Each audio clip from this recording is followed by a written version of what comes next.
गेले काही महिने लध्या नदीच्या खोऱ्यात जरा शांतता नांदत होती.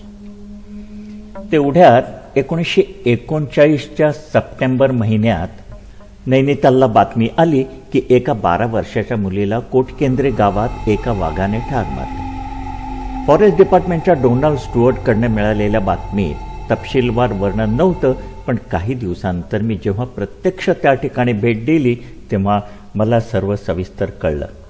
तर झालं असं होतं की दुपारच्या वेळेस ती मुलगी आंब्याच्या झाडाखाली वाऱ्याने पडलेल्या कैऱ्या वेचीत असतानाच अचानक तो वाघ आला. जवळपास काम करणारी माणसं तिच्या मदतीला येण्याच्या आत तो तिला घेऊन गेला सुद्धा. वाघाचा पाठलाग करायचा प्रयत्न कोणी केलाच नव्हता आणि फरफटत नेल्याच्या खुणा, रक्ताचा माग सर्व काही पुसलं गेलं होतं. त्यामुळे तो वाघ मृतदेह घेऊन कुठे गेला हे मला कळू सुद्धा शकलं नाही. कोटकेंद्रे गाव चुकाच्या नैऋत्येला 4 मैलावर आहे, तर ठाक गावापासून पश्चिमेला 3 मैलावर आहे. कोटकेंद्री व ठाक यांच्या मधल्या दरीतच मागच्या वर्षी एप्रिल महिन्यात मी चुकाचा नरभक्षक वाघ मारला होता. 1938च्या उन्हाळ्यात वन विभागाने या भागातील वृक्ष पाडण्यासाठी खुणा करून ठेवले होते आणि नोव्हेंबर महिन्यात काम सुरू होणार होतं. जर नोव्हेंबरपर्यंत या वाघाचा बंदोबस्त केला गेला नाही तर कॉन्ट्रॅक्टरला मजूर मिळाले नसते आणि त्याची कंत्राटे रद्द करण्याची पाळी आली असती. डोनाल्ड स्टुअर्टने या संदर्भात मला तातडीचं पत्र त्या मुलीच्या बळीनंतर पाठवलं होतं. अर्थात एका गोष्टीचा मला इथे मुद्दाम उल्लेख करावासा वाटतो की कंत्राटदाराच्या हित संबंधापेक्षा स्थानिक लोकांना डोळ्यासमोर ठेवूनच मी हे आव्हान स्वीकारलं. माझा कोटकेंद्रीकडे जाण्याचा सोपा मार्ग म्हणजे ट्रेनने टणकपूरला जाणे व तिथून कालढुंगी चुका मार्गे पोहोचणे, आणि या मार्गाने गेलो असतो तर माझी 100-125 मैलाची चाल वाचलीही असती. पण मला उत्तर भारतातील सर्वात खतरनाक अशा मलेरिया बेल्टमधनं जावं लागलं असतं. ते टाळण्यासाठी मी पहाडी मार्गानं मोरनोला व तिथून सध्या बंद असलेल्या शेरिंग रोडवरून कोटकेंद्रे पर्वतराजी असा मार्ग निवडला. या लांबलचक ट्रेकसाठी माझी तयारी चालू असतानाच सेम या गावात आणखीन एक बळी पडल्याची बातमी नैनितालला पोचली. सेम हे गाव चुकापासून अर्ध्या मैलावर पण लध्याच्या डाव्या तीरावर बसलं होतं. या वेळेला ज्या वृद्ध स्त्रीचा बळी गेला होता ती सेम गावाच्या मुखियाची आई होती. डोंगर उतारावरच्या 2 सोपान शेतामधल्या बांधावर झुडपांची सरपणासाठी काटछाट करत असतानाच तिच्यावर हल्ला झाला होता. या 50 यार्ड लांबीच्या बांधाच्या पलीकडच्या टोकापासून सुरुवात करून तिच्या घरापर्यंत ती गवत कापत आली. तेवढ्यात वरच्या शेतातून वाघाने तिच्यावर धडक घातली. हा हल्ला इतका अनपेक्षित व क्षणार्धात झाला की तिला फक्त एकदाच ओरडण्याची संधी मिळाली.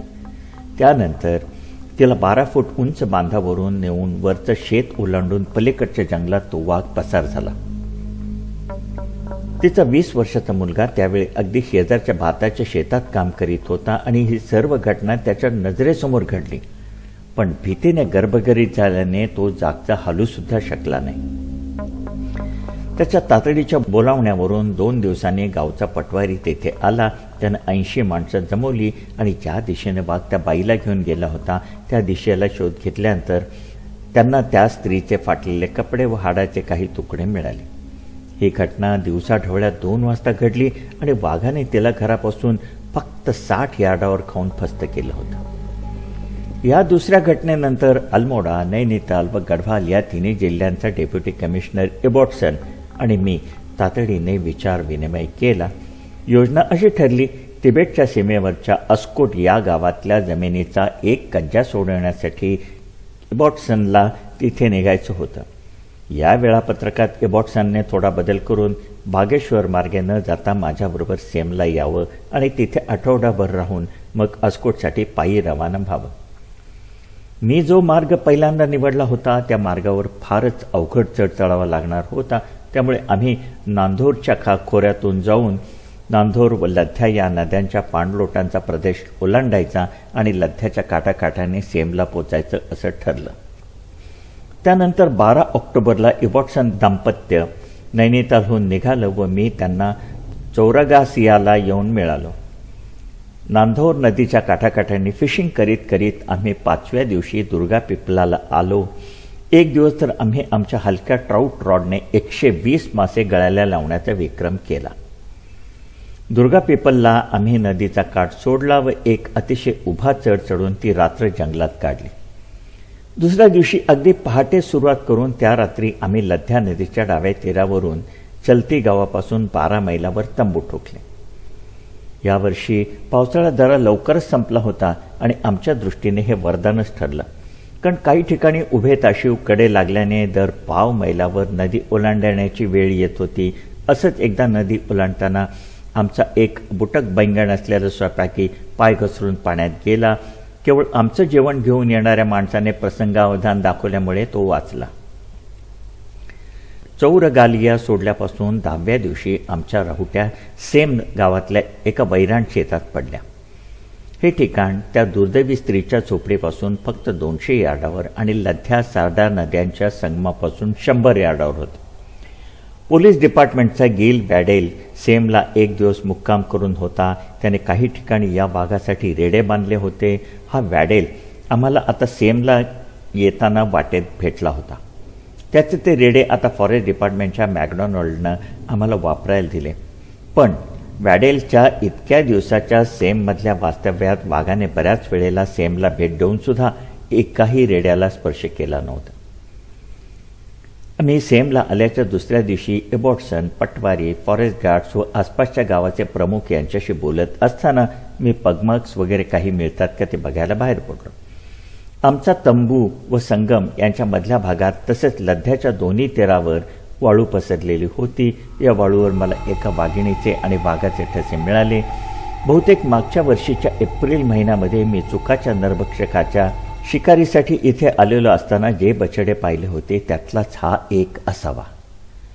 मागच्या काही दिवसात वाघिणीने बऱ्याच वेळा लध्या ओलांडली आणि आदल्या रात्री तर ती आमच्या तंबूसमोरच्या वाळूच्या पट्ट्यावरून चालत गेली होती. हीच वाघीण नरभक्षक असल्याचा गाववाल्यांना संशय होता आणि मुखियाच्या आईच्या बळीनंतर या वाघिणीने बऱ्याच वेळेला सेमला भेट दिली असल्याने त्यांचा अंदाज बहुतेक खरा असावा. पगमार्क्सचं नीट निरीक्षण केल्यावर कळत होतं की ती एक सर्वसाधारण आकाराची पण ऐन उमेदीतली वाघीण होती. इतक्या तरुण वयात ते नरभक्षक का बनली हे नंतरच कळणार होतं. पण त्यातलं एक कारण असं असण्याची शक्यता होती की मागच्या वर्षीच्या काळात चुकाच्या नरभक्षक वाघाबरोबर असताना तिने त्याच्याबरोबर माणसाचं मांस खाल्लं होतं. त्याची चटक लागल्यामुळे आणि नरमांस पुरवणारा साथीदारही आता तिच्याबरोबर नसल्याने हळूहळू तीही नरभक्षक बनली असावी. पण हा फक्त अंदाज होता आणि तो पुढे चुकीचा ठरला.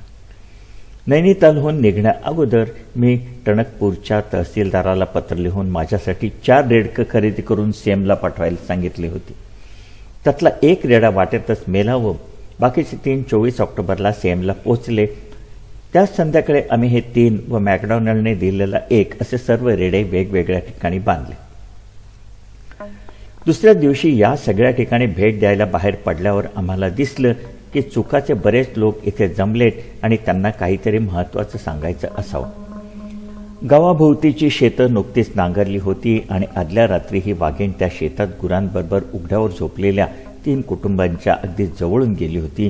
पण सुदैवानं प्रत्येक वेळेला गुरांनी तिला प्रथम पाहिलं होतं आणि झोपलेल्या लोकांना जागं केलं होतं. शेत ओलांडल्यानंतर ती वाघीण कोटकेंद्रीच्या दिशेने गेली. जाताना आम्ही बांधलेल्या 2 रेड्यांच्या अगदी जवळून गेली, पण एकाही रेड्याला तिने स्पर्श केला नाही. पटवारी, फॉरेस्ट गार्ड्स व सर्व गावकरी यांनी आम्हाला सेमला आल्या सांगितलं होतं की रेडकं बांधून वेळ घालवण्यात काहीही अर्थ नाही, कारण याआधी कित्येक जणांनी ही पद्धत वापरून बघितली आहे पण त्यांना यश आलेलं नाही. आणि शेवटी वाघिणीला रेडे मारायचेच असते तर जंगलात त्यांची कितीतरी गुरं फिरत होतीच की. तरीही आम्ही आमचं काम सुरूच ठेवलं. पण पुढच्या 2 रात्रीसुद्धा वाघीण त्या रेड्यांना काही इजा न करता त्यांच्या जवळून चालत गेली होती. 27 तारखेला आम्ही नुकताच ब्रेकफास्ट संपून उठत होतो तेवढ्यात तिवारी नावाच्या माणसाबरोबर काही लोक तिथे आले व सांगायला लागले की त्यांच्या गावातला एक माणूस हरवला आहे. ठाक या गावाच्या मुखियाचा तिवारी हा भाऊ होता. त्याच्या सांगण्याप्रमाणे तो माणूस आदल्या दिवशी बाहेर पडला होता. जाताना तो बायकोला सांगून निघाला की गुरं कुठे भटकतायत का ते पाहून येतो. पण तो माणूस आजही परत न आल्याने त्या सर्वांना भीती वाटत होती की त्याला वाघिणीने तर मारलं नसावं. आम्ही झटपट तयारी केली आणि 10 वाजता इबॉट्सन पती-पत्नी, मी, तिवारी व त्याच्याबरोबर आलेले लोक ठाककडे निघालो. अंतर फक्त 2 मैलाचं होतं, पण ठाक गाव डोंगरावर होतं आणि रस्ता संपूर्ण चढावाचाच होता. आम्हाला शक्य तितक्या लवकर पोचायचं असल्याने धापा टाकत व घामाघूम होऊनच आम्ही गावापर्यंत पोचलो. डोंगर चढल्यानंतर झुडपी जंगल वाढलेल्या सपाट जमिनीवरून आम्ही गावात पोचलो. मी या सपाट जमिनीचा इथे मुद्दाम उल्लेख करतोय कारण या गोष्टीत त्याचं महत्त्वाचे योगदान आहे. चालता चालता आम्हाला बायकांच्या रडण्याचे आवाज ऐकू आले. जंगलातून बाहेर पडल्यावर आम्हाला ती बाई आणि इतर 10-12 जण दिसले. ते आमच्यासाठी शेताडीच्या कडेलाच थांबले होते. त्यांनी आम्हाला सांगितले की त्यांच्या घरातून त्यांना आम्ही जिथे उभे होतो तिथून 30 आड्यावरच्या एका शेतात एक पांढरा कपडा दिसला होता आणि तो कपडा त्या माणसाचाच असावा असं त्यांना वाटतं. लगेच मी इबॉट्सन आणि तिवारी तो कपडा शोधायला निघालो. ती इबॉट्सनची बायको त्या बाईला व इतर सर्वांना घेऊन गावात गेली. हे शेत बरीच वर्ष वैराण पडलं होतं आणि आता त्यावर शेवंती, झेंडूसारखी दिसणारी झुडपं पसरली होती. आम्ही अगदी जवळ गेल्यावरच आम्हाला तो कपडा दिसला. तिवारीने लगेच ओळखलं की ती त्या माणसाची लंगोटी होती. शेजारीच त्याची टोपीसुद्धा पडली होती. त्या ठिकाणी थोडी झटापट झाल्याच्या खुणा होत्या, मात्र रक्त कुठेच दिसत नव्हतं. पक्षाला पकडल्यावर वाघाने पहिली पकड सोडेपर्यंत त्यातून रक्त वाहत नाही. याच कारणामुळे इथे रक्त दिसत नसावं. आमच्या शेजारच्या टेकडीवर साधारण 30 यार्डावर एक झुडप होतं आणि त्यावर वेल पसरलेली होती आणि आम्ही माग काढताना वाघीण आमच्या मागे असणं धोक्याचं ठरलं असतं.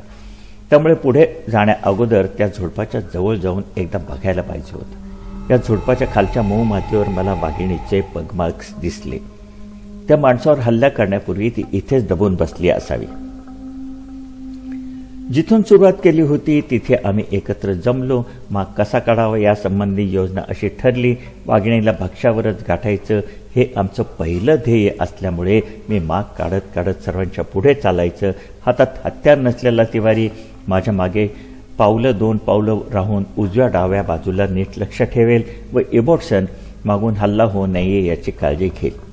अशा तऱ्हेने आम्ही हळूहळू चालायला सुरुवात केली. इबॉट्सन किंवा मी आमच्या दोघांपैकी कोणालाही वाघिणीचा केस जरी दिसला तरी शॉट घेण्याचा धोका पत्करायचा असं आम्ही ठरवलं. आदल्या दिवशी इथे गुरं चरली होती आणि त्यांच्या खुरांमुळे जमीन उकरली गेली होती. रक्ताचा मागही नव्हता.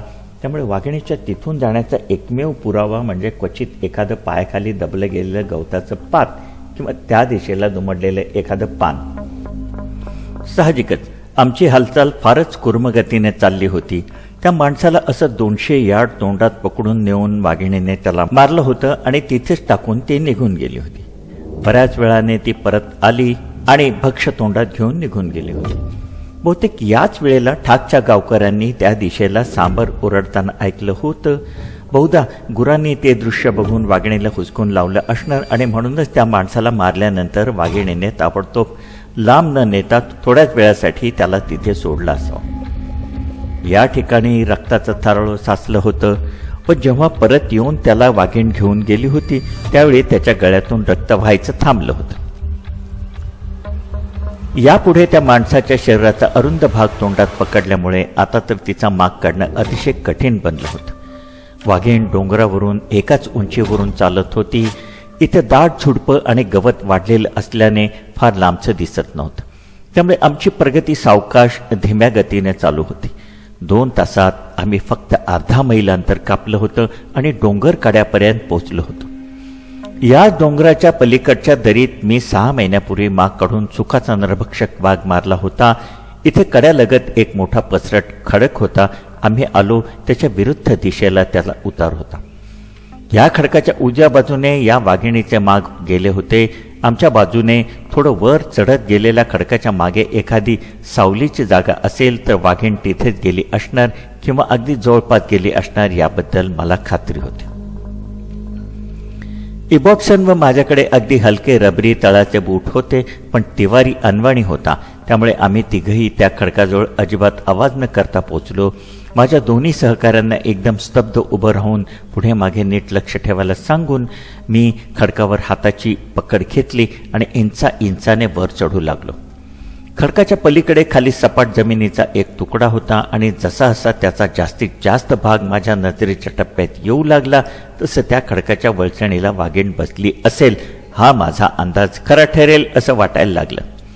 पलीकडे वाकून पाहणं शक्य होईल अशा जागेवर पोचण्यासाठी फक्त 2 फूट चढावं लागणार होतं. तेवढ्यात माझ्यासमोर पण किंचित डाव्या बाजूला झुडपामध्ये काहीतरी हालचाल झाली आणि त्याच वेळेला पलीकडच्या चढावरच्या एका झाडावर बसलेलं माकड अलार्म कॉल देऊ लागलं. जेवणानंतरच्या वाम कुक्षीसाठी वाघिणीने अतिशय काळजीपूर्वक जागा निवडली होती. दुर्दैवाने तिने खडकाच्या वर आलेल्या माझ्या डोक्याचा काही भाग पाहिला होता. तरी असं होऊ नये म्हणून मी हॅटही काढली होती. ती उठून फक्त 1 पाऊल बाजूला टाकून ब्लॅकबेरीच्या झुडपात अदृश्य झाली होती. ज्या जागेवर होती ती सोडून अन्यत्र कुठे ती असती तरी मला न दिसता थोडी सुद्धा हालचाल करू शकली नसती. असो, इतकी सुनियोजितपणे आखलेली योजना शेवटच्या क्षणी फसली होती. या क्षणी तरी भक्ष शोधणं आणि त्यावर मचाण बांधून बसण्या इतपत काही शिल्लक राहिले का ते बघणं एवढंच आमच्या हातात होतं. या ब्लॅकबेरीच्या झुडपात घुसून तिचा पाठलाग करण्यामुळे काही फायदा होण्यासारखा नव्हता. या ठिकाणापासून अगदी जवळ वाघिणीने भक्ष्यावर ताव मारला होता, पण ते ठिकाण अगदी उघड्यावर गिधाडांच्या नजरेला सहज पडण्यासारखं होतं. त्यामुळे तिने भक्ष कुठेतरी दूर नेऊन ठेवलं असावं. आता रक्ताचा माग स्पष्ट असल्याने पुढचं काम सोपं होतं. हा माग मोठमोठ्या खडकांच्या पलीकडे गेला होता. शेवटी आम्हाला भक्ष्य सापडलं. त्या केविलवाण्या दृश्याचं वर्णन करून मला तुमच्या भावना दुखवायच्या नाहीत. फक्त काही तासापूर्वी ही व्यक्ती एक बाप आणि एका कुटुंबाचा पोशिंदा होती आणि आता त्याच्या अंगावर एकही वस्त्र नव्हतं. सन्मानपूर्वक जगण्याची कोणतीही निशाणी नव्हती आणि अर्धवट खाल्लेल्या अवस्थेत तो जिथे पडला होता त्याच्या बायकोच्या कपाळी आता भारतातल्या विधवा स्त्रियांच्या वाट्याला येणारे भोग येणार होते. मी गेली 32 वर्ष नरभक्षकांच्या शिकारीसाठी फिरलोय आणि अशी एकाहून एक भीषण दृश्य पाहिली आहेत. मला प्रत्येक वेळेला असं वाटलंय की अंत्यसंस्कारासाठी असे केविलवाणे अवशेष गोळा करून आपल्याच माणसाची अशी दारुण अवस्था त्याच्या नातेवाईकांना दाखवण्यापेक्षा सरळ ते भक्ष्य त्याच्या मारेकऱ्यासाठी सोडून द्यावं. पण तरीही आपल्यातल्याच एकाच्या रक्ताची हाक आणि या भयानक संकटातून या गरीब पहाडी माणसांना सोडवण्याची उर्मी या गोष्टीमुळे मी परत खेचला गेलोय. आणि शेवटी कितीही मूर्खपणाचं वाटलं तरी एक पुसटशी आशा असतेच की काहीतरी विलक्षण चमत्कार घडून हा माणूस कदाचित जिवंत सुद्धा असेल. आणि म्हणून तर आपण असा शेवटपर्यंत पाठपुरावा करत असतो. जे जनावर भक्ष्य खाताना मारले गेलेल्या शॉटमुळे जखमी होऊन नरभक्षक बनले त्या जनावराला भक्ष्यावर गाठून मारणं फार अवघड असतं. आणि कारण काहीही असलं तरी त्याच्या शिकारीच्या एकापाठोपाठ एक फसलेल्या प्रयत्नानंतर ते इतकं सावध होतं की फक्त एकदाच खाऊन भक्ष्य सोडून दिलं जातं. शिकारी कितीही काळजीपूर्वक हालचाल व आवाज न करता बसून राहिला तरी भक्ष्याकडे येताना भोवतालचा इंच तिखट नजरेनं छानून एखाद्या सावलीसारखं भक्ष्याजवळ येतं. त्याचमुळे अशा जनावराला भक्ष्यावर गाठून मारणं म्हणजे लाखातली एक गोष्ट आहे. पण ही संधी कितीही दुर्मिळ वाटले तरी कोण घेणार नाही. वाघीण ज्या जंगलाच्या तुकड्यामध्ये अदृश्य झाली होती तो भाग साधारण 40 चौरस यार्ड होता आणि माकडाच्या नजरेला पडल्याशिवाय ती तिथून बाहेर पडू शकली नसती. यामुळे मी व एबॉटसन काही वेळ एकमेकाच्या पाठीला पाठ देऊन जंगल काय सांगते ते काळजीपूर्वक ऐकत बसलो.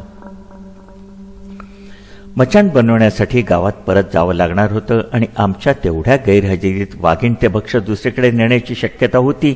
एक अख्खा देह घेऊन जात असताना आम्हाला माग काढायला एवढं अवघड गेलं होतं. आता तर त्याचं वजन कितीतरी कमी झालेलं असताना ती मैल लांब जाऊ शकली असती आणि आमचा वाघिणीशी कायमचा संपर्क तुटला असता. त्यामुळे आमच्यापैकी एकाने तिथे थांबणे आवश्यक होते. नेहमीच्या बेफिकीर स्वभावानुसार एबॉटसनने चटकन तयारी दाखवली आणि तो व तिवारी थोड्या लांबच्या पण सोप्या वाटेने ठाककडे निघून गेलो. इकडे मी भक्ष्याजवळच्या एका झाडावर चढून बसलो. या झाडाला जमिनीपासून 4 फुटावर फांद्या फुटल्या होत्या. त्यातल्या एकीवर बसून आणि दुसरीवर पाय ठेवून मला बऱ्यापैकी बैठक मिळत होती. वाघीण भक्ष्याजवळ आलीच तर मला बरंच अगोदर कळू शकेल इतपत ती बैठक उंच होती. इबॉट्सन गेलेला 15-20 मिनिटं झाली असतील नसतील तेवढ्यात मला एक दगड थोडा कल्ल्याचा व परत जागेवर आल्यासारखा आवाज आला. कोणत्याही वजनी जनावराच्या पावलाखाली आल्यामुळे तो कल्ला असणार आणि त्या जनावराने पाय परत उचल्यावर परत पहिल्या अवस्थेत आला असणार. माझ्या समोर पण जरा डावीकडे 20 यार्डावर हा आवाज आला होता. झाडावरून न पडता मी रायफल चालू शकेन अशी ही एकच दिशा होती. त्या दगडाचा आवाज आल्यापासून उंचावलेल्या माझ्या अशा मिनिटामागून मिनिटं जात असताना हळूहळू जमिनीवर येऊ लागल्या. जेव्हा खांद्यावर धरलेलं रायफलचं वजन असह्य व्हायला लागलं तेव्हा मला त्या ब्लॅकबेरीच्या गजपणाच्या वरच्या बाजूला पावलाखाली काटके मोडल्याचा आवाज आला. वाघ जंगलातून कितीही गुपचूप आवाज न करता फिरू शकतो त्याचं हे उत्कृष्ट उदाहरण होतं. आवाजावरून तर मला तिची जागाही अचूक कळली होती. मी त्यावर नजर रोखून बसलो होतो आणि तरीही ती आली होती. तिनं मला पाहिलं होतं. ती काही वेळ तिथे थांबली होती आणि परत निघून गेली होती. या सर्व हालचाली चालू असताना मला साधं गवताचं एक पातही हालताना दिसलं नव्हतं. अचानक एखादा ताण निघून गेल्यानंतर इतका वेळ दुखणारे आपल्या शरीराचे स्नायूही विश्रांतीची अपेक्षा करतात. खांद्यावरची रायफल काढून गुडघ्यावर ठेवण्याच्या इतक्या छोट्या कृतीमुळे माझ्या शरीरभर सुखाची एक लहर उमटून गेली. वाघिणीकडून नंतर कोणत्याही प्रकारची हालचाल जाणवली नाही. 2 तासानंतर इबॉट्सन परत आला. आत्तापर्यंत मी जितक्या लोकांबरोबर शिकारीसाठी फिरलोय या सर्वांच्यात इबॉट्सनला खरंच तोड नाही. एकतर तो निधड्या छातीचा आहेच पण अतिशय लहानसहान गोष्टीचा नीट विचार करण्याची त्याच्यात क्षमता आहे. तो अतिशय निस्वार्थी आहे. तो गेला होता मचाण्यासाठी दोर आणायला पण येताना त्यानं गोधडी मऊ उशी अगदी मी पिऊन सुद्धा उरील इतका चहा व भरपूर जेवण बरोबर आणलं होतं. मी भक्ष्यापासून थोडा दूर वाऱ्याच्या दिशेला बसलो. इबॉट्सनने वाघिणीचं लक्ष दुसरीकडे विचलित करण्यासाठी एका माणसाला भक्ष्यापासून 400 यार्डावरच्या एका झाडावर बसवलं आणि स्वतः भक्ष्याच्या अगदी जवळच्या एका झाडावर मचाण बांधायला चढला. मचाण बांधल्यानंतर इबॉट्सनने त्या माणसाच्या कलेवर काही फूट हलवून हा प्रकार किती भयानक असेल याची कल्पना कर. जवळच्याच मजबूत रोपट्याला बांधून टाकलं. आकाशात आज पूर्ण वेळ चंद्र राहणार नव्हता आणि पहिले 2-3 तास तर मिट्ट काळोख असणार होता. या काळात वाघिणीने ते भक्ष्य उचलून लांब घेऊन जाऊ नये म्हणून त्याने ही खबरदारी घेतली होती. शेवटची एक सिगरेट ओढल्यावर मी मचाणावर चढून बसलो व इबॉट्सनने त्या माणसाला परत बोलावून ते दोघं ठाकच्या दिशेला निघून गेले. जाताना ते इबॉट्सनच्या पत्नीला ठाकमधून बरोबर घेऊन कॅम्पवर जाणार होते. ते दोघे दिसेनासे झाले पण त्यांचा आवाज मात्र येत होता. तेवढ्यात मला एखादं अवजड शरीर पानांना घासला गेल्यासारखा आवाज आला आणि त्याच क्षणी ब्लॅकबेरीच्या गजपणाच्या पलीकडच्या झाडावर बसलेलं माकड कॉल देऊ लागलं.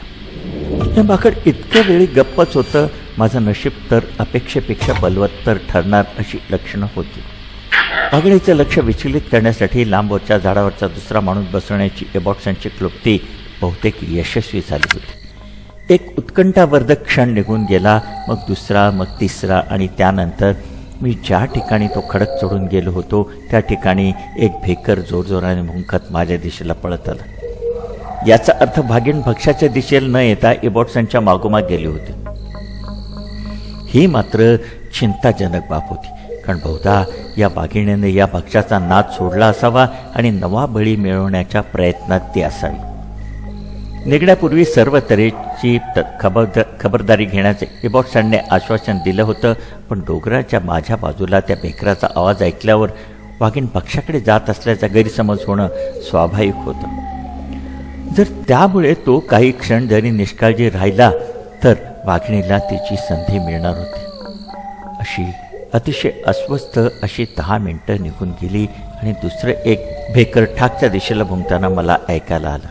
वाघीण अजूनही पाठलागावरच होती तर पण तिकडे तुलनेने जरा मोकळी जमीन होती त्यामुळे इबॉट्सन सुरक्षित होता. तरीही धोका टळलेला नव्हता कारण अजूनही सेमला पोचण्यासाठी इबॉट्सनसमोर दाट जंगलाची 2 मैलाची चाल होती आणि त्याला डोंगर उतार लागणार होता. माझ्या शॉटचा आवाज ऐकू येतोय की नाही या उत्सुकतेपोटी तो ठाकला. थोडा वेळ थांबला. तर हे अंतर अत्यंत धोकादायक ठरू शकलं असतं. तर मला कळलं की माझी ही भीती खरी ठरली होती. इबॉट्सन खरंच ठाकमध्ये बराच वेळ थांबला होता, पण सुदैवानं त्यालाही धोका कळला होता आणि सर्वांना एकमेकांच्या जवळ राहायला सांगून त्याने ते अंतर झपाट्याने कापलं होतं. भेकर व सांबराच्या आवाजामुळे मला वाघिणीच्या सर्व हालचाली समजत होत्या. सूर्यास्तानंतर 1 तासानंतर ती दरीच्या घळाशी पोचली होती. तिच्यासमोर संपूर्ण रात्र उपलब्ध होती आणि जरी ती भक्ष्याकडे परत येण्याची शक्यता अगदी 1,00,000 असली तरी मला तो मोका सोडायचा नव्हता. त्या रात्री गारठा बराच होता, त्यामुळे मी अंगाभोवती गोधडी लपेटून घेतली. दुपारी 4 वाजता मी जागा घेतली होती आणि रात्री साधारण 10च्या सुमाराला मला 2 प्राणी डोंगरावरून भक्ष्याच्या दिशेने उतरत असलेले ऐकायला आले. झाडाखाली मिट्ट अंधार असल्यामुळे मला ते दिसणं शक्यच नव्हतं, पण जेव्हा ते भक्ष्याच्या जवळ आलं तेव्हा मी ओळखलं की ती साळींदराची जोडी होती. त्यांच्या काट्यांचा कुळकुळ आवाज करीत व खास साळींदरच काढू शकतील असा आवाज काढत ती भक्ष्याच्या जवळ आली. त्याच्याभोवती 2-4 घिरट्या मारल्या व पुढे निघून गेली. तासभराने चंद्र वर आला आणि जरा प्रकाश पडला. तसं मला खालच्या दरीत एक जनावराचा आवाज ऐकू आला. ते पूर्वेकडून पश्चिमेकडे जात होतं. भक्ष्यापासून खाली जाणाऱ्या वाऱ्याच्या मार्गात आल्याबरोबर ते 1-2 क्षण थांबलं आणि डोंगर चढून वर यायला लागलं. ते जनावर काही अंतर दूर असतानाच नाक वर करून हुंगण्याचा आवाज आला. तेव्हा कळलं की हे हिमालयातलं काळं अस्वल होतं. रक्ताचा वास त्याला आकर्षित करीत होता, पण त्या वासाबरोबर माणसाचाही नावडता वास मिसळला असल्यामुळे ते सावध झालं होतं. सावकाश दबात धरून ते भक्ष्याजवळ येऊ लागलं. अस्वलाचं घाणेंद्रिय जंगलातल्या कोणत्याही इतर प्राण्यापेक्षा तीक्ष्ण असतं आणि खाली असतानाच त्यानं ते ओळखलं असणार की हे भक्ष्य म्हणजे वाघाची मालमत्ता आहे. ही अस्वलं तशी बेडर असतात आणि त्यांना असल्या गोष्टीमुळे फरकही पडत नाही. कधीकधी तर अगदी वाघाला सुद्धा त्यांच्या भक्ष्यावरून पळून लावण्याच्या घटना मला माहीत आहेत. पण माणसाच्या गंधामुळे मात्र ते थोडं अस्वस्थ झालं होतं हे निश्चित. सपाट जमिनीवर पोचल्यावर ते भक्ष्यापासून काही फुटावर मागच्या पायावर बसलं आणि माणसाच्या वासापासून काही धोका नाही याची खात्री करून घेतल्यावर उभं राहिलं आणि त्याने एक लांब लचक आरोळी दिली. बहुतेक हा मादीसाठी दिलेला आवाज असावा. त्यानंतर मात्र पुढे मागे न करता ते सरळ भक्ष्यावर चालत आलं व त्यानं त्याला हुंगायला सुरुवात केली. हे पाहिल्याबरोबर मी रायफल खांद्यावर लावून तयार ठेवली. हिमालयातल्या काळ्या अस्वलाने माणसाचं मांस खाताना मी फक्त एकदाच बघितलं होतं. त्यावेळी एक स्त्री गवत कापताना कड्यावरून कोसळली होती. तिचा मृतदेह एका अस्वलाला सापडल्यावर त्याने काही भाग खाल्ला होता, पण या अस्वलाने मात्र स्वतःसाठी मर्यादा घालून घेतलेल्या असाव्यात, कारण थोडा वेळ भक्ष्याकडे बघत राहून त्याने त्याचा खंडित झालेला पूर्व पश्चिमेकडचा प्रवास परत एकदा सुरू केला. त्यानंतर मात्र जंगल पूर्ण शांत झालं. ते अगदी पहाटे इबॉट्सन परत येईपर्यंत. इबॉट्सनबरोबर त्या मयत व्यक्तीचा भाऊ व इतर नातेवाईक आले होते. त्यांनी शांतपणे त्याचे उरलेले अवशेष एका स्वच्छ पांढऱ्या कपड्यात गोळा केले. 2 काठ्यामध्ये दोऱ्या बांधून तयार केलेल्या पाळण्यात ते कापड ठेवलं व राम नाम सत्य है, सत्य बोल गत है अशा कोशात सारडा नदीच्या तीरावर अंत्यसंस्कारासाठी घेऊन गेले.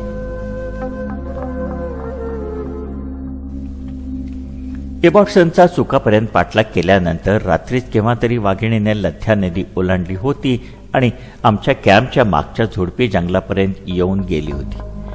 त्या झुडपी पट्ट्यातून एक पायवाट जात होती, तरी ती लथ्याच्या खोऱ्यातल्या सर्व गावकऱ्यांकडून पूर्वी नियमितपणे वापरली जायची.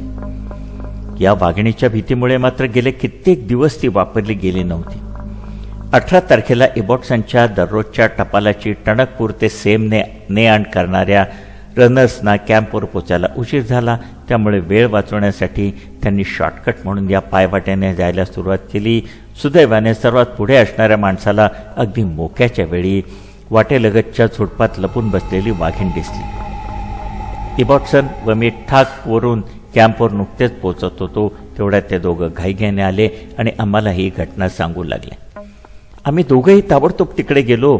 झुडपातून पायवाटेवर येतानाचे आणि पायवाटेवरून थोडे अंतर त्या दोघांचा पाठलाग करतानाचे वाघिणीचे पगमार्क्स आम्हाला सापडले. एका ठिकाणी झुडपात खसखस जाणवली, पण दिसलं मात्र काहीच नाही. 29 तारखेला सकाळी ठाकवरून काही माणसं आली आणि सांगायला लागली त्यांचा एक बैल आदल्या रात्री गुरांच्या ठाण्यावरून परतलेला नाही. सकाळी जरा शोधाशोध केल्यावर आदल्या दिवशी त्याला जिथे शेवटचं पाहिलं त्या ठिकाणी त्यांना रक्त दिसलं होतं. 2 वाजता इबॉट्सन व मी त्या ठिकाणी पोचलो तेव्हा एका दृष्टिक्षेपातच आम्हाला कळलं हे वाघाचं काम आहे. झटपट खाणं उरकून आम्ही दोघं आणि आमच्या मागे मचाण बांधण्यासाठी दोर घेऊन 2 माणसं असे आम्ही सर्व रक्ताचा माग काढत निघालो. हा माग साधारण 100 यार्ड अंतर डोंगरावरूनच तिरपा गेला होता व नंतर खाली एका घळीत घुसला होता. याच घळीत मी एप्रिल महिन्यात एका मोठ्या वाघावर बार टाकला होता व तो चुकला होता. या घळीत पुढे 100 यार्डावर तो बैल 2 मोठ्या खडकांच्या मध्ये अडकला होता. तो बाहेर न काढता आल्याने वाघाने तिकडेच त्याच्या मागच्या पायाचे थोडे लटके तोडले होते आणि त्याला तिथेच टाकून दिला होता. तोंडात एवढा वजनी बैल असल्याने वाघिणीचे पगमार्क्स जरा फाकल्यासारखे दिसत होते. त्यामुळे ती नरभक्षकच आहे किंवा नाही ते सांगता येत नव्हतं. पण शेवटी आमच्या दृष्टीने या भागातल्या प्रत्येक वाघिणीला आरोपी मानण्याशिवाय पर्याय नव्हता. मी बसायचं ठरवलं. भक्ष्यापासून मचाण बांधायला योग्य असं एकच झाड होतं आणि त्यासाठी माणसं झाडावर चढलेली असतानाच खालच्या दरीत वाघिणीचे कॉल्स सुरू झाले. घाईघाईनं 2 उभ्या फांद्यांना दोरीचे उलटे सुलटे फेरे मारून कसंबसं मचाण तयार केलं गेलं. इबॉट्सन खाली पहारा देत उभा राहिला व मी पटकन झाडावर चढलो. मी आयुष्यात असंख्य वेळा विविध मचाणावर बसलोय, पण त्या दिवशी हे मचाण हे सर्वात गैरसोयीचं व सर्वात धोकेदायक होतं. हे रात्रभराच्या अनुभवानंतर माझ्या लक्षात आलं. हे झाड डोंगराच्या कडेला बाहेरच्या बाजूला कल्लं होतं आणि मी बसलेल्या जागेपासून खाली सरळ घळीपर्यंत अंतराळ होतं. मी झाडावर बसत असतानाच वाघाचे 5-6 कॉल्स ऐकायला आले आणि रात्री उशिरापर्यंत अंतराने येतच राहिले. शेवटचा आवाज अर्ध्या मैलावरच्या डोंगर माथ्यावरून आला. याचा अर्थ सरळ होता की आमची सर्व तयारी चालू असताना वाघीण जवळच बसून सर्व बघत असणार. मचाणावर माणसं चढणं याचा अर्थ काय असू शकतो याचा पूर्वी अनुभव असल्याने डरकाळ्या मारून तिने तिची नाराजी दर्शवली होती आणि नंतर ती खाली निघून गेली होती. दुसऱ्या दिवशी सकाळी इबॉट्सन येईपर्यंत मला काहीही ऐकायला आलं नाही. या घळीत उंच उंच झाडं असल्याने आकाशातून गिधाडांना भक्ष्य दिसणं शक्य नव्हतं व हा बैल तिला बरेच दिवस पुरेल इतका मोठा होता. त्याचमुळे दुसऱ्या दिवशी वाघीण दुसरीकडे कुठेतरी भक्ष्य हलवेल या अपेक्षेने आम्ही वाट पाहायचं ठरवलं, पण वाघीण त्या भक्ष्याकडे परत फिरकलीच नाही. त्यानंतर तिसऱ्या रात्री आमच्या सेममधल्या तंबूच्या मागच्या जंगलातला बांधलेला रेडा मैलेला आढळला आणि माझ्याकडून थोडा गलथानपणा झाल्याने एक मोठी संधी हुकली. ज्या माणसाने ही बातमी आणली होती त्यांनी सांगितलं की त्या रेड्याला बांधलेला दोर वाघिणीने तोडलाय आणि त्याला घेऊन ती वाघीण घळीतून वर गेली. या घळीच्या खालच्या तोंडाशी आम्ही त्या रेड्याला बांधलं होतं आणि याच घळीत मी व मॅकडॉनल्डने एका वाघाचा पाठलाग केला होता. त्यावेळी त्या वाघाने भक्ष्य घळीच्या अगदी वरच्या टोकापर्यंत नेलं होतं आणि यावेळी तसं घडलं असेल असं मी मूर्खासारखं गृहीत धरलं. ब्रेकफास्ट नंतर इबॉट्सन व मी भक्ष्य शोधण्यासाठी निघालो.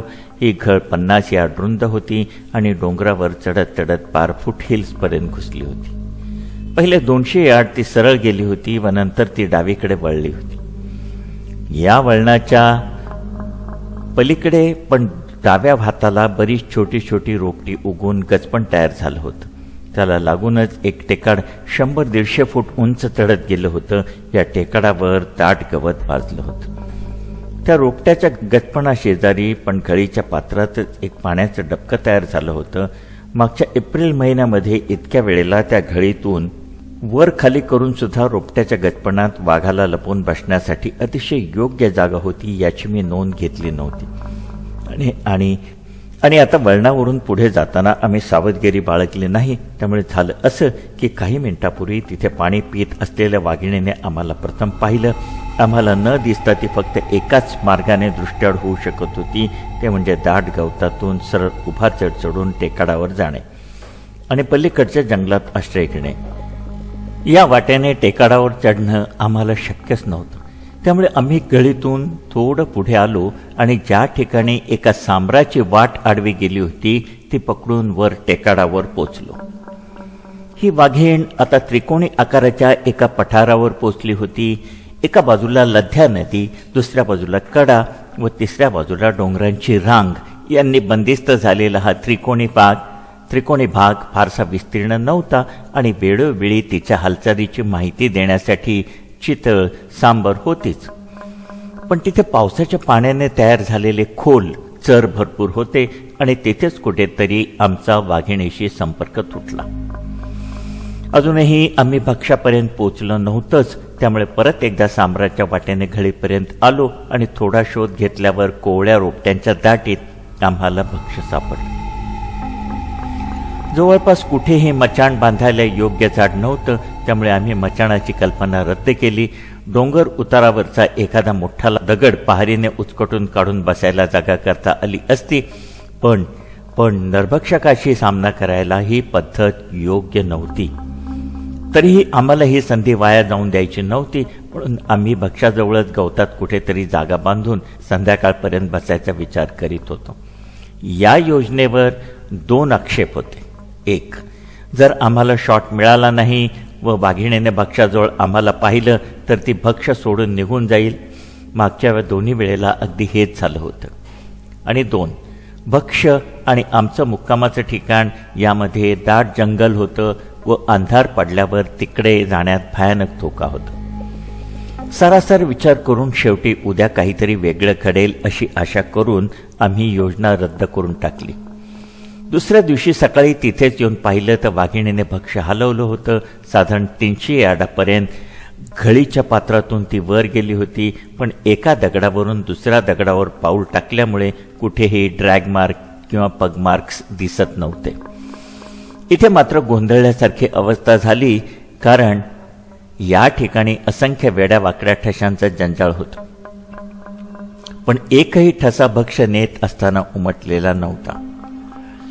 पण त्या ठिकाणाभोवती वाढत्या त्रिज्येच्या वर्तुळात फेऱ्या मारून शेवटी आम्हाला इथून दूर जातानाचे तिचे पगमार्क सापडलेच. इथून तिने घळ सोडली होती व टेकाड चढून सरळ डावीकडे गेली होती. भक्ष्य घेऊन ती ज्या टेकाडावर गेली होती तिथे नेचे आणि गोल्डन रॉडचे गवत पसरलं होतं आणि माग काढणं फारसं अवघड नव्हतं. पण चालणं मात्र फार अवघड होतं, कारण डोंगराला चढ खूप होता आणि बऱ्याच वेळा लांबचा वळसा घालून पलीकडच्या बाजूने माग पकडावा लागे. 1000 फूट चढल्यावर आम्ही एका छोटेखानी पठारावर आलो. या पठाराच्या डाव्या बाजूला मैलभर रुंदीचा ताशीव कडा होता आणि या कड्याला लागून एक खोलगड खचल्यासारखी जागा तयार झाली होती. या सखल जागेत 3 ते 6 फूट उंचीची सालची रोपटी पसरली होती. याच दाटीतच चालता चालता त्याच्यावर धडकेपर्यंत आम्हाला भक्ष्य दिसलंच नाही. भक्ष्याकडे बघत असतानाच आम्हाला आमच्या उजव्या बाजूने दबलेल्या आवाजात गुरगुर ऐकू आले. रायफल खांद्याला लावून आम्ही 1-2 मिनिट स्तब्ध राहिलो. तेवढ्यात गुरगुर ऐकू आलेल्या जागेपासून थोडं पुढे एका झुडपात हालचाल दिसली. आम्ही त्या दाटीतून वाट काढत एका छोट्याशा मोकळ्या जागेवर पोचलो. इथे मऊ गवतावरती वाघीण काही वेळ लवंडली होती. त्या हिरवळी पलीकडे थोडा चढ होता. त्यानंतर परत आणखी एक छोटं पठार होतं. याच पठारावरून तो मगाचा आवाज ऐकायला आला होता. आम्ही त्या चढावावरून हळूहळू आवाज न करता जात त्या पठारावर पोचतोय. तोच त्या वाघिणीने पठाराची पलीकडची बाजू सोडून ती एका घळीत उतरली आणि उतरताना तिने एका कालीज पिझंटला आणि एका भेकराला बिचकवलं. त्यापुढे तिच्या पाठलागावर जाऊन काही साधलं नसतं. त्यामुळे आम्ही परत भक्ष्याजवळ आलो. त्याच्यावर अजून बरंच मांस शिल्लक होतं. आम्ही जवळची 2 झाडं बांधून ठेवली आणि कॅम्पवर परतलो. जेवण लवकर उरकून आम्ही परतलो आणि रायफल हातात असल्यामुळे काहीसे धडपडतच झाडावर चढलो. तिथे आम्ही 5 तास बसलो, पण काही विशेष घडलं नाही. संध्याकाळी आम्ही झाडावरून उतरलो व ओबडधोबड काट्याकुट्यांच्या वाटेने घळीत पोचलो. तेव्हा चांगलाच अंधार पडला होता. आम्हाला दोघांनाही आतून वाटत होतं की आपला पाठलाग होतोय, पण एकमेकांचा आधार घेत शक्य तेवढं जवळ राहत रात्री 9 वाजता आम्ही कॅम्पवर पोचलो. इबॉट्सनला जेवढे दिवस शक्य होतं तेवढे दिवस तो सेमला राहिला होता. दुसऱ्या दिवशी पहाटे पहाटे ते सर्वजण अस्कोटसाठी निघाले. इथून अस्कोटला जायला 12 दिवस लागणार होते. जाण्या अगोदर इप्टॉसनने माझ्याकडून वधून घेतलं की एकटा असताना मी अशा प्रकारे भक्ष्याच्या मागावर जाणार नाही आणि एका दुसऱ्या दिवसापेक्षा जास्त दिवस सेमला राहणार नाही. इबॉट्सन व त्याची 50 माणसं निघून गेल्यावर कॅम्पमध्ये आम्ही फक्त 3घच उरलो. मी व माझे 2 नोकर. माझं सामान वाहून नेणारी माणसं गावच्या मुखियाच्या घरातच राहत होती. दिवसभर मी सर्वांना काटक्या व वाळलेली लाकडं गोळा करण्याच्या कामाला लावलं. आमच्या तंबूभोवती जंगल होतं, त्यामुळे सरपणाचा तुटवडा नव्हता. अशा तऱ्हेने रात्रभर शेकोटी पेटती ठेवण्याची तरतूद करून ठेवली. या शेकोटीमुळे वाघीण पळून वगैरे जाणार नव्हती, पण किमान आम्हाला ती रात्री आली असती तर दिसली तरी असती. तसंही आता रात्री जरा जास्तच थंड व्हायला लागल्या होत्या, त्यामुळे रात्रभर जाळ पेटता ठेवायला ही सबब पुरेशी होती. संध्याकाळी माझी माणसं सुखरूप कॅम्पमध्ये आल्यावर मी रायफल घेतली आणि लध्याच्या पात्राकडे गेलो. रात्री वाघिणीने नदी ओलांडली आहे का हे मला बघायचं होतं. मला वाळूवर बरेच माग दिसले, पण ते सर्व जुने होते. अंधार पडल्यावर मी परतलो. आता माझी खात्री झाली होती की वाघीण नदीच्या आमच्याच बाजूला आहे. साधारण तासाभरानंतर चांगलाच काळोख पडलेला असताना आमच्या तंबू मागच्या जंगलात एक भेकर त्याचा भुंकल्यासारखा अलार्म कॉल देऊ लागला. सतत अर्धा तास हा आवाज चालू होता. आतापर्यंत इबॉट्सनची माणसं रेड्यांना बांधण्याचं काम करायची, ते काम आता माझी माणसं करायला लागली. दुसऱ्या दिवशी रेड्यांना सोडून परत आणताना मीही त्यांच्याबरोबर गेलो. आम्ही बरेच भटकलो, पण वाघिणीचा काही सुगावा लागला नाही. ब्रेकफास्ट नंतर मी माझा फिशिंगचा रॉड उचलला आणि संगमावर गेलो. आजचं माझं फिशिंग मात्र एकदम झकास झालं. संगमावर मोठे मासे भरपूर आले होते आणि जरी माझा हलका रॉड बऱ्याच वेळा तुटला तरी आम्हाला सर्वांना पुरतील एवढे महासीर मासे गळायला लागले. संध्याकाळी परत आदल्या दिवशीप्रमाणे मी लध्याचं पात्र ओलांडलं. नदीच्या उजव्या काठावरचं मोकळं मैदान दिसेल अशा एका खडकावर मला जागा घ्यायची होती आणि वाघीण नदी ओलांडते का ते पाहायचं होतं. संगमावर पाण्याचा खळखळता आवाज बराच होत होता. जेव्हा मी त्या आवाजापासून थोडा दूर आलो तेव्हा मला माझ्या डावीकडच्या डोंगरावरून सांबर व माकडाचे कॉल्स ऐकायला आले. नदी ओलांडून खडकाकडे येताना मला वाघिणीचे एकदम ताजे पगमार्क्स दिसले. त्या पगमार्क्सच्या दिशेने माग काढत गेलो तेव्हा मला तिने तिथून नदी ओलांडली होती. तिथले दगडही ओले झालेले दिसले. फिशिंग झाल्यावर कॅम्पवर जाऊन फिशिंग लाईन वाळवणे आणि 1 कप चहा घेणे या 2च गोष्टीमुळे मला खडकावर पोचायला उशीर झाला व त्यामुळे एका माणसाला त्याचा जीव गमवायला लागला आणि हजारो लोकांना कित्येक आठवडे भीतीखाली काढावे लागले, कारण त्यानंतर 3 दिवस मुक्काम ठोकून सुद्धा मला परत संधी मिळाली नाही. 7 तारखेला सामानाची बांधाबांध करून मी टणकपूरच्या 20 मैलाच्या चालीवर निघतच होतो. तेवढ्यात आसपासच्या गावातून बरीच माणसं आली व मला विनंती करू लागली की आम्हाला वाघिणीच्या घशात घालून निघून जाऊ नका.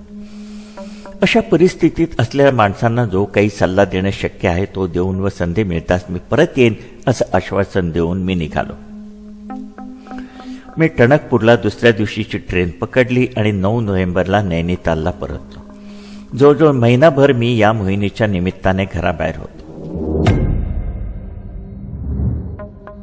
मी 7 नोव्हेंबरला सेम सोडलं आणि 12 तारखेला वाघिणीने ठाक गावात एक बळी घेतला. मला ही बातमी हल्दवाणीच्या विभागीय वनाधिकाऱ्याकडून कळली. त्यावेळी आम्ही नैनितालहून आमच्या कालाढुंगी इथल्या हिवाळी निवासस्थानावर नुकतंच स्थलांतर केलं होतं. बातमी कळल्याबरोबर आम्ही निघालो आणि पायी चालत 14 तारखेला चुकाला पोहोचलो. माझी इच्छा अशी होती की चुकाला ब्रेकफास्ट घ्यावा आणि नंतर ठाकला जाऊन तिथे मुक्काम करावा, पण ठाकचा मुखिया मला चुकामध्ये भेटला व त्याने सांगितलं की 12 तारखेलाच त्या माणसाच्या घटनेनंतर ठाकमधल्या प्रत्येक माणसानं गाव सोडले आणि मी जर मुक्काम केला आणि स्वतःचं संरक्षण करू शकलो तरी माझ्या माणसांचा जीव मात्र धोक्यात येईल. एकंदरीत परिस्थिती पाहता त्याचं म्हणणं खरं होतं. माझी माणसं येण्याची वाट पाहत असताना त्याने मला सर्वजण सुरक्षित राहू शकतील अशी एक जागा निवडायला मदत केली. त्या ठिकाणी जंगलतोड करायला तिथे आलेल्या हजारो माणसांपासून मला जरा एकांत मिळणार होता.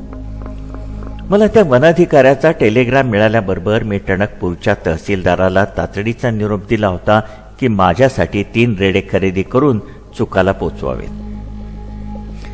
त्यानुसार आदल्या दिवशी संध्याकाळी 3 रेडे चुकाला येऊन पोचले होते. ब्रेकफास्ट झाल्यानंतर मी त्यातला एक रेडा घेऊन ठाककडे निघालो. 12 तारखेला त्या माणसाला जिथे मारण्यात आलं होतं त्याच ठिकाणी त्याला बांधण्याचा माझा हेतू होता. त्या दिवशी घडलेल्या सर्व घटनांचा अगदी तपशीलवार वृत्तांत मला मुखियाने सांगितला होता, कारण कदाचित त्या दिवशी खरं तर त्याचाच बळी जायचा होता. पण नशिबाने तो वाचला होता. झालं असं की त्या दिवशी दुपारी त्याच्या 10 वर्षाच्या नातीला घेऊन तो आल्याचे कंद खाण्याला त्याच्या घरापासून 60 यार्डावरच्या एका शेतावर गेला होता. शेताचा हा तुकडा साधारण अर्धा एकर असेल आणि त्याच्या 3ही बाजूला जंगल होतं. पण डोंगर उतारावर बरंच खाली असल्याने त्याच्या घरातून ते शेत सहज दिसू शकत होतं. ते दोघं शेतात काही वेळ काम करीत होते. त्यांनी काम सुरू करून काही वेळ गेला असेल तेवढ्यात अंगणात तांदूळ पाखडत असलेल्या त्याच्या बायकोने त्यांना जोरजोरात हाका मारायला सुरुवात केली व विचारू लागली की त्यांना त्यांच्या वरच्या बाजूच्या जंगलातून कालीज, पिंड्स व इतर पाखरांचा कलकलाट ऐकू येत नाही का. सुदैवानं त्याने ही पटकन प्रतिक्रिया दिली. हातातलं खुरपं तिथेच टाकून त्याने नातीचा हात धरला आणि लगबगीने घरात पोचला. त्याची बायको उतावीळपणे म्हणत होती की तिला आता तर शेताच्या वरच्या बाजूच्या झुडपात लाल जनावरही दिसते. त्यानंतर अर्ध्या तासाने मुखियाच्या घरापासून 100 यार्डावरच्या शेतातल्या एका झाडाच्या फांद्या तोडणाऱ्या माणसाला वाघिणीने उचललं होतं. मुखियाने केलेल्या वर्णनावरून मला ते झाड सापडायला काही अवघड गेलं नाही. 2 सोपान शेतांमधल्या 3 फूट उंच बांधावर वाढलेले ते झाड वर्षानुवर्ष गुरांसाठी, बकऱ्यासाठी शेवाळलं जात असणार. हा माणूस त्यांच्या खोडावर पाय ठेवून उभा होता. एका हातात त्याने आधारासाठी एक फांदी पकडली होती व दुसऱ्या हाताने एक फांदी कापत होता. तेवढ्यात वाघीण मागून आली, त्याला ओढून नेलं आणि ठार मारल्यानंतर शेताच्या काठावर असलेल्या ब्रशवूडमध्ये घेऊन गेली. गुराख्यांच्या आक्रमणापर्यंत कुमाऊवर वर्षानुवर्ष राज्य करणाऱ्या चांद राजाकडून हे गाव सध्याच्या रहिवाशांच्या बापजाद्यांना पूर्णगिरी मंदिराला वाहिलेल्या सेवेच्या मोबदल्यात इनाम म्हणून मिळालं होतं. ठाक व इतर 2 गावं कायमस्वरूपी लगानविरहित राहतील हे चांद राजांनी दिलेलं वचन ब्रिटिशांनी देखील पाळलं होतं. साध्या गवती शाकारणीच्या 10-15 घरकुलापासून या गावाचं रूपांतर पाटीच्या फरशांची कौलं असलेल्या दगडी घरांच्या मोठ्या गावात झालं. कारण इथली जमीन तर उपजाऊ होतीच, पण पूर्णगिरी मंदिराकडून मिळणारं उत्पन्न सुद्धा बरंच होतं. कुमाऊमधल्या इतर गावाप्रमाणे ठाकच्याही वाट्याला बरीच संकट आली, पण संपूर्ण इतिहासात हे गाव आज जसं झालं तसं ओसाड मात्र कधीच झालं नव्हतं. मागच्या वेळी मला अतिशय उद्यमशील वाटलेल्या या गावात आता अक्षरशः स्मशान शांतता पसरली होती. गावातला प्रत्येकजण स्वतःची गुरं, ढोरं, शेळ्या, मेंढ्या घेऊन बाहेर पडला होता आणि गावात फक्त एकच प्राणी दिसला, मांजर. तिने मात्र माझं म्यावने स्वागत केलं. गाव सोडण्याची ही कृती इतक्या तातडीने झाली होती की बऱ्याच घरांचे दरवाजे, खिडक्या सताड उघड्या राहिल्या होत्या. गावातल्या प्रत्येक रस्त्यावरच्या मातीवर, घरासमोरच्या अंगणात आणि दरवाजासमोरच्या धुळीत वाघिणीचे पगमार्क्स दिसत होते. घरामधल्या बोळकांडातून जाणारे रस्ते उघड्या दरवाजासमोरून गेल्यामुळे हे रस्ते म्हणजे मृत्यूचा सापळाच वाटत होता. त्यातल्या कोणत्याही दरवाजामागे वाघीण लपली असण्याची शक्यता होती. गावाच्या वरच्या अंगाला डोंगरावर गावापासून 30 यार्डावर गुरांचे बरेच गोठे होते आणि त्याच्या आसपास फिरताना मला त्या दिवशी जेवढे कालीज, पिजंट, लाल रानकोंबडे व व्हाईट कॅप्ड बॅलर्स दिसले तेवढे याआधी कधीच बघितले नव्हते. ज्या निर्धोकपणे मला त्यांनी त्यांच्यामधून जाऊन दिलं त्यावरूनच कळत होतं की ठाकचे लोक खूप धार्मिक असणार व कोणत्याही जीवाची हत्या तिथे निषिद्ध मानली जात असणार. कोठ्याच्या वरच्या सोपान शेतामधून गावाचं विहंगम दृश्य दिसत होतं. तिथून मी ते झाड बरोबर ओळखलं. झाडाखालच्या वस्त्रगाळ मातीत चटापटीच्या खुणा आणि रक्ताचे वाळलेले डाग दिसत होते. इथून एक नांगरलेलं शेत ओलांडून वाघीण त्या माणसाला घेऊन 100 यार्ड अंतर गेली होती. नंतर एक कोंपण ओलांडून पलीकडच्या दाट झुडपात गेली होती. गावाच्या दिशेकडून परत येतानाचे पावलाचे ठसे असे सांगत होते की गावातल्या प्रत्येक माणसाने घटनास्थळाला भेट दिली होती. पण झाडापासून ते कोंपणापर्यंत मात्र फक्त वाघिणीचेच पगमार्ग दिसत होते. त्या माणसाच्या मृतदेहाचा शोध घेण्याचा कोणीही कोणताही प्रयत्न केला नव्हता. झाडाखालची थोडी माती उकरून मी एक मूळ थोडं उघडं केलं आणि या मुळाला मी त्या रेड्याला बांधून टाकले. शेजारच्या गवताच्या गंजीतून भरपूर गवत काढून मी त्याच्यासमोर टाकून दिलं. हे गाव डोंगराच्या उत्तरेकडच्या अंगाला वसलं होतं व आता ते सावलीत गेलं होतं. त्यामुळे अंधार पडेपर्यंत कॅम्प गाठायचा असेल तर ताबडतोब निघायलाच पाहिजे होतं. परंतु उघड्या दरवाजासमोरून जाणं टाळण्यासाठी जाताना मी संपूर्ण गावाला फेरा मारला आणि जिथे घरं संपत होती त्याच्या पलीकडे गावाबाहेर जाणारा रस्ता पकडला. गावातून बाहेर आल्यावर ही वाट एका मोठ्या थोरल्या आंब्याच्या खालून जात होती. याच झाडाच्या मुळाजवळून एक झरा उगम पावला होता. मोठ्या खडक्यातून कोरून काढलेलं चरीतून वाहत जाऊन त्याचं पाणी एका दगडी टोणीत पडलं होतं आणि तिथून ते पाणी सगळीकडे ओसंडून वाहत झिरपत जात होतं. या एवढ्या भागातली माती ओली व मऊ झाली होती. येताना मी या झऱ्यावर पाणी प्यायलो होतो तेव्हा चिखलावर माझ्या बुटाचे ठसे उमटले होते. आता परत पाणी पिण्यासाठी आलो तेव्हा मला या माझ्या बुटाच्या ठशावर वाघिणीचे पगमार्क्स उमटलेले दिसले. पाणी प्यायल्यानंतर वाघिणीने पायवाट सोडली होती आणि स्ट्रॉबिलॅन्थिस आणि खासखुईलीची झुडपं वाढलेल्या एका बांधावरून चढून जात गावात प्रवेश केला होता. त्यानंतर गावातल्याच एखाद्या घरात लपून रेड्याला बांधताना मला पाहिलं होतं आणि गेलो त्याच मार्गाने परत जाणार हे गृहीत धरून तिथेच माझ्यासाठी दबा धरून बसली होती. मला त्या उघड्या दरवाजासमोरून जाण्याचा धोका वेळीच कळला व येताना मी गावाला फेरा मारून आलो म्हणून मी वाचलो. चुकावरून ठाककडे येताना अचानक होऊ शकणाऱ्या हल्ल्यापासून बचाव करण्यासाठी सर्व तऱ्हेची खबरदारी घेण्याची सुबुद्धी मला सुचली हे बरंच झालं म्हणायचं. कारण आता परतीच्या वाटेवर असताना मला कळलं की त्याने माझा मगाशी पार चुकापासून इथपर्यंत पाठलाग केला होता. दुसऱ्या दिवशी सकाळी मी जेव्हा परत ठाकला गेलो तेव्हाही मला दिसलं की काल ठाकपासून चुकापर्यंत माझा पाठलाग झाला होता. रात्री जेवण झाल्यावर शेकोटीला बसलो असताना मी शांतपणे सर्व परिस्थितीचा आढावा घेतला. त्यानुसार काही योजना आखायला सुरुवात केली. घर सोडताना मी घरच्यांना वचन दिलं होतं की मी 10 दिवसात परत येईन आणि ही माझी नरभक्षक वाघांच्या शिकारीची शेवटची मोहीम असेल. वर्षोनुवर्षे उन्हातानात फिरल्यामुळे आणि घरापासून बराच काळ दूर राहिल्यामुळे आता शरीरावर परिणाम दिसायला लागला होता. जर 30 नोव्हेंबरपर्यंत मी या वाघिणीला मारू शकलो नाही तर मात्र मला दुसऱ्या कोणाला तरी माझी जागा द्यायला लागणार होती. आज 24 तारखेची रात्र होती त्यामुळे माझ्या हातात उणे पुरे 6 दिवस होते. वाघिणीच्या आजच्या एकंदरीत वागणुकीवरून असं दिसत होतं की ती माणसांचा बळी घेण्यासाठी आसुसलेली आहे. त्यामुळे पुढच्या 6 दिवसात तिच्याशी संपर्क व्हायला काहीच हरकत नव्हती. वाघांच्या शिकारीसाठी ज्या पद्धतीची सर्वसाधारणपणे वापरण्यात येतात त्यातली पहाडी भागात त्यावर जागा घेऊन हमखास यशस्वी होणारी पद्धत म्हणजे भक्ष्याच्या जवळ एखादं झाड बघून बसणे. जर आज मी बांधलेला रेडा तिने मारला नाही तर मी पाहून ठेवलेल्या जागांवर 3ही रेडे आळीपाळीने बांधता आले असते. माणसांचं बळी मिळवण्यात अपयश आल्यावर तिने ही आमिषी उचलायला काहीच हरकत नव्हती. मागच्या भेटीत इबॉटसन व मी इथे मुक्काम ठोकलेला असताना तिने 2दा तसं केलंही होतं. रात्रभर जळत राहील अशी शेकोटी पेटवल्यावर मी झोपेच्या अधीन झालो. तंबू मागच्या जंगलातून त्या रात्री सातत्याने एका भेकराचा अलार्म कॉल येत होता. दुसऱ्या दिवशी नाश्ता तयार होत असताना मी रायफल उचलली आणि चुका व सेम यांच्यामधल्या नदीच्या उजव्या काठावरच्या वाळूवर वाघिणीच्या हालचालीचे काही धागेदोरे मिळतात का ते पाहायला बाहेर पडलो. ही वाट गावातील शेताळी संपल्यानंतर काही अंतर झुडपी जंगलातून जाते. इथे मला एका मोठ्या नर बिबळ्याचे पगमार्क्स मिळाले.